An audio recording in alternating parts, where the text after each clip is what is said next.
Just now, the staff told me camera is prohibited. As a famous historical and cultural city in China, Beijing has many ancient and mysterious temples. These temples are not only the center of country's religious and belief, but also a treasure for history and culture. Speaking of temples in Beijing, the most popular is definitely the Lama Temple. Yes, its Chinese name is Yonghe which is the largest and highest standard Tibet Buddhist temple in Beijing and even in China. It's also the home of Emperor Yongzheng, the fifth emperor of the Qing dynasty. Name is Aixinjuelu Yingzhen, the last dynasty of China. So, what is Lama Temple? A temple? What can you see in Lama Temple? How to see it? It is said that there are many treasures handed down from generation to generation in the Lama Temple. The most famous I heard of, which is wooden sculpture of Buddha. I wonder if we can see this rare treasure with our own eye today. Today I'm going to visit this popular temple, Yonghe. Yes, Lama Temple. Let's go.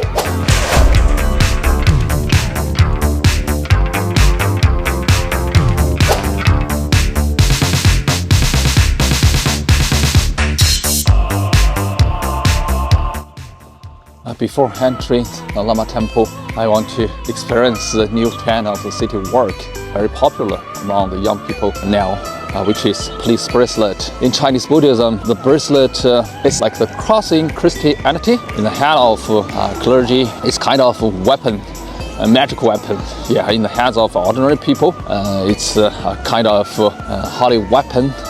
No, maybe holy weapon. Yeah, blessed by master, by divine power. Yeah, they are all worn close to their bodies to protect themselves or avoid a disaster. Yes, he's here. Yeah, look at here. This is a line for enter this shop. Most of them buy a bracelet, protect them, and maybe get some lucky.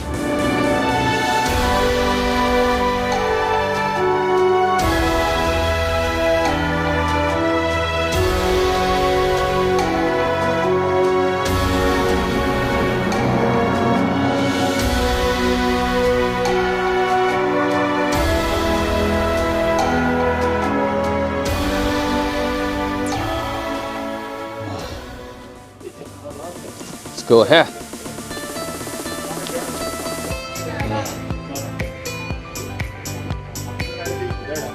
The left is the drum tower. Oh, it's over there, the copper vat. Have you ever seen such a big vat? There is such a ton copper vat in front of drum tower. You know, what is this vat used for? You would never think that this is used to make porridge in the Lama Temple. Every year, this day of the 12th lunar month in the traditional Chinese Lama festival, the Lama Temple will cook Lama porridge here from the emperor to minister in the palace. They all drink this bowl of porridge to get a blessing. It is said in the Qing dynasty, 5 pots of Lama porridge were cooked here every year. The first pot was offered to Buddha, the second pot was enjoyed by the emperor and his family, the third pot was enjoyed by minister in the imperial city, Mongolian princes and living Buddhas.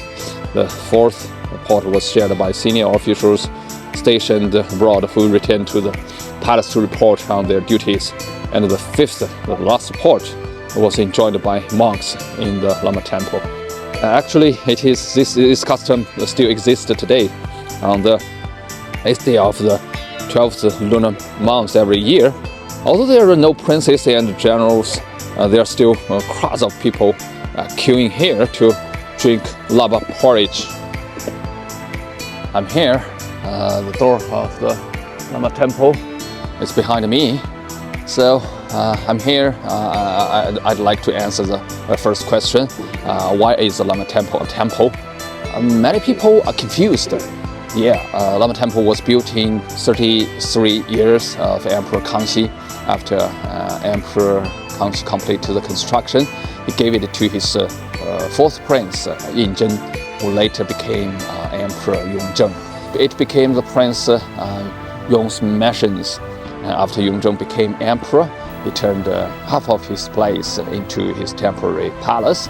So it was named Lama Temple after Emperor Qianlong ascended the throne. Because his father obsessed with Tibetan Buddhism lifetime, in order to commemorate his father, Emperor Yongzheng, he transferred this place into a royal temple. Because it was built by the grandfather Kangxi, lived by father Yongzheng, and born was by the son and Qianlong.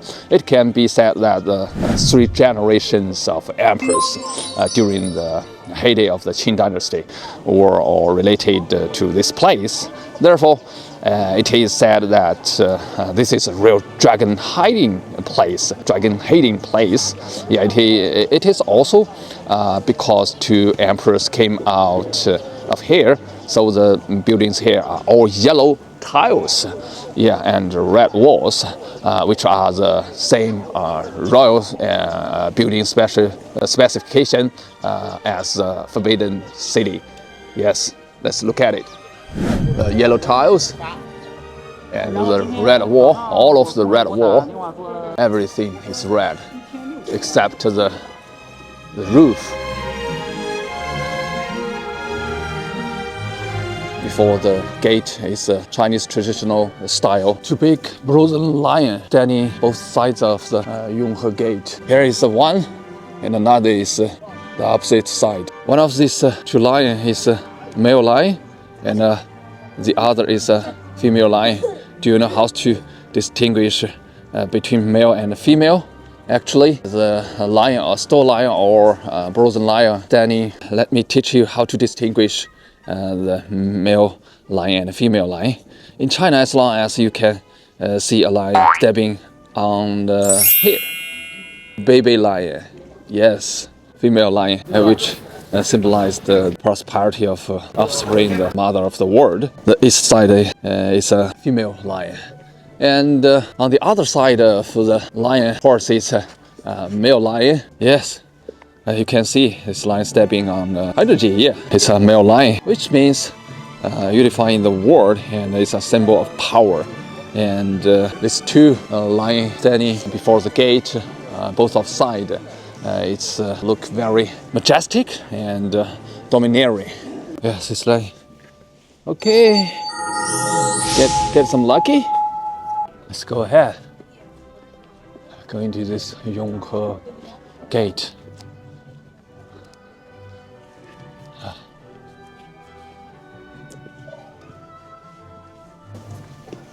不让录像啊。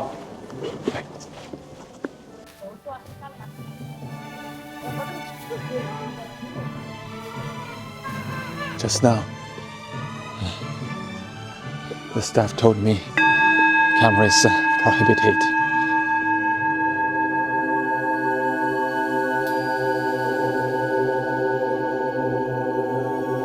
This 4.2-meter tall bronze incense burner, with complex shape and exquisite craftsmanship, was made during the reign of Emperor Qianlong of the Qing dynasty.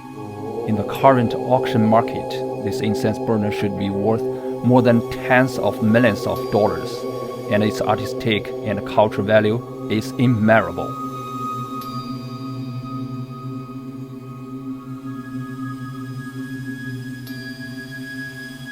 This mountain-like bronze sculpture is a 3D model of a small world described in Buddhism. From the Buddhist perspective, our universe is made up of countless such small worlds.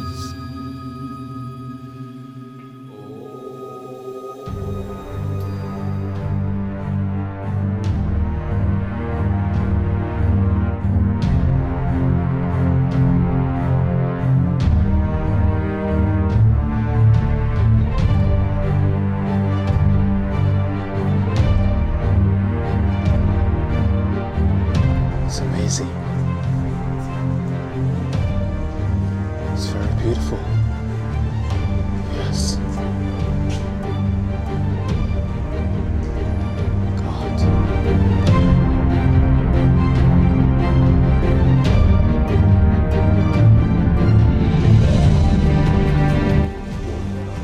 What is that? There are so many people. It looks like they're waiting for something. Let's take a look.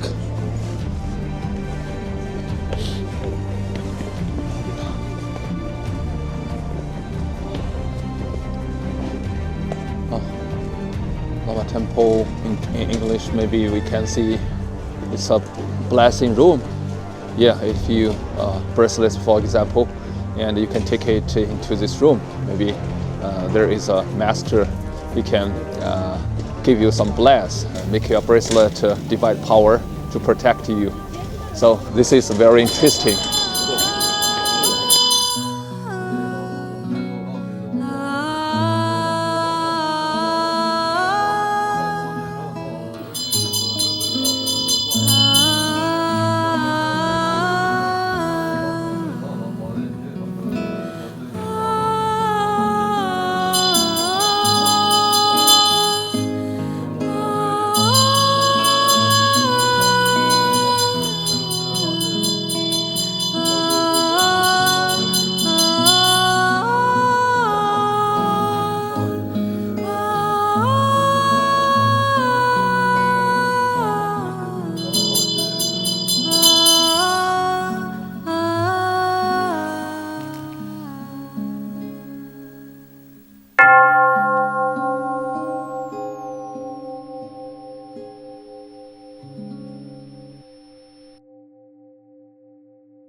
It's Fallen Palace. Let's look at this.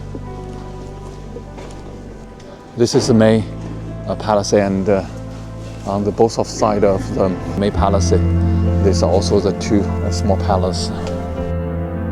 Let's take a look at this transparent glass box full of coins and monies. This is a marriage box, which is full of coins and donated by believers. Do you know that under this thick coin of money is a chair of Lama Temple's Emperor Qianlong bathtub.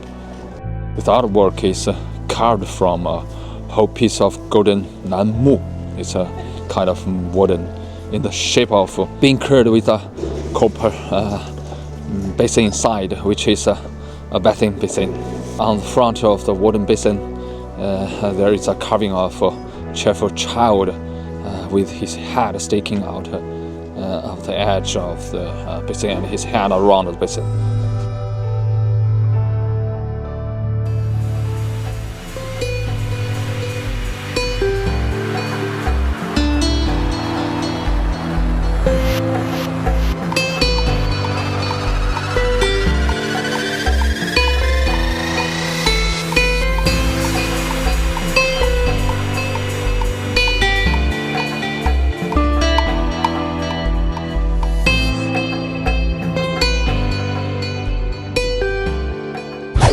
Fallen Palace Hall, and through the Fallen Hall is a wonderful pavilion, which is also the last hall of the Lama Temple, and tallest building at the north end of the Lama Temple complex. It is the last palace built on the central axis of Lama Temple, and the most imposing building in Lama Temple. It is made entirely of wood and tall, majestic, splendid, with yellow tiles and red walls, double eaves and 3 drops of water. 1, 2, 3. Each floor has a circular corridor decorated with exquisite carving. There are also wings, Yanshui Pavilion and Yongkang Pavilion, on both sides of the main building, which are integrated, rich. In 1748, the 7th Dalai Lama spent a lot of money to purchase a rare giant Nepalese sandalwood from this palace to Emperor Qianlong in order to thank the Qing government for helping him quell and civil strife. In that era of inconvenient transportation, the ancient used their wisdom and strength to transport this whole piece of wood, which was about 30 meters long and weighed about 100 tons, across the Himalayas by manpower, and then transported to Beijing through Shanxi, Henan, Hebei, and other places by water. And after 3 years of hardships and dangers, Emperor Qianlong liked it very much and ordered it to be carved into a statue of a Buddha, and a high pavilion was built in Lama Temple for worship. This is the first of the 3 unique wood carving in Lama Temple today. The giant wood Buddha, which is known as a peerless pair of giant wooden sculptures in the Qing dynasty, together with 1,000 eyes. Guan Yin's the statue in the Mahayana pavilion of Puning Temple in Chengde. It is said that there were other buildings here at that time, because the giant wood was too big to be put into the building. The building at that time had to be demolished, and the wood was first erected in place for carving, and then the attic we see today was built around the wood carving. Total height of this wooden 26 meters, 8 meters on the ground and 8 meters in diameter. It's about as high as a 9-story modern building. The Buddha is a standing image where 5 Buddha crown on his head, and a yellow silk costume on his body. Giant Buddha carved by wooden.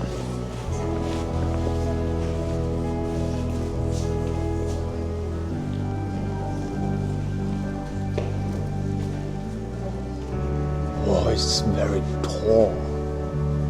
It's very huge. Yes, 9 or 12 stories, building tall. Look at his feet. The nail is very big. The flowers. Oh, his body was golden. It's really amazing, beautiful.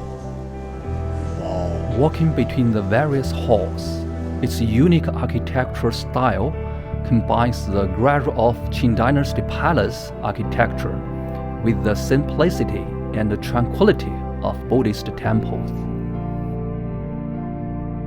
The red walls and green trees complement each other. You can appreciate the profound religious culture and understand the intricate stories between the ancient royal family and Buddhism. It can be said to be a double feast for the eyes and the soul.